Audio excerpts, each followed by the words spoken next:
Praise lord. 7 రోజుల దేవుని సృష్టి. ఆదికాండము 1వ అధ్యాయము 1-5 వచనాలు. దేవుడు వెలుగునకు పగలనియు చీకటికి రాత్రనియు పేరు పెట్టెను. అస్తమయమును ఉదయమును కలగగా ఒక దినమాయెను. రెండవది 6-8 వరకు. దేవుడు ఆ విశాలమునకు ఆకాశమని పేరు పెట్టెను. అస్తమయమును ఉదయమును కలగగా రెండవ దినమాయెను.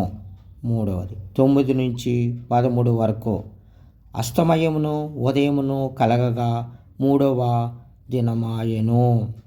14-19 వరకు. అస్తమయమును ఉదయమును కలగగా 4వ దినమాయెను. ఆదికాండము 1వ అధ్యాయము 5వ 20-5 వరకు 5-23 వరకు. అస్తమయమును ఉదయమును కలగగా 5వ దినమాయెను. ఆదికాండము 1వ అధ్యాయము 24-31 వరకు. దేవుడు తాను చేసిన పని యావత్తును చూచినప్పుడు అది చాలా మంచిదిగా ఉండెను.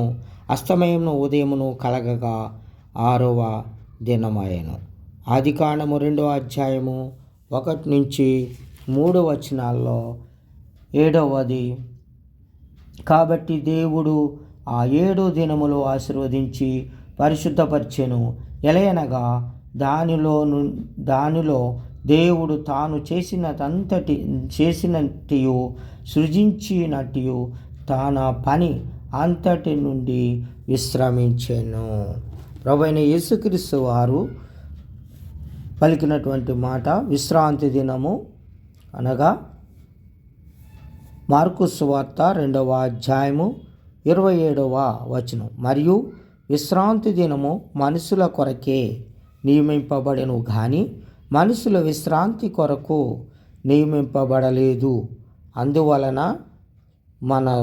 మనుష్య కుమారుడు విశ్రాంతి దినమునకు ప్రభువై ఉన్నాడని వారితో చెప్పెను.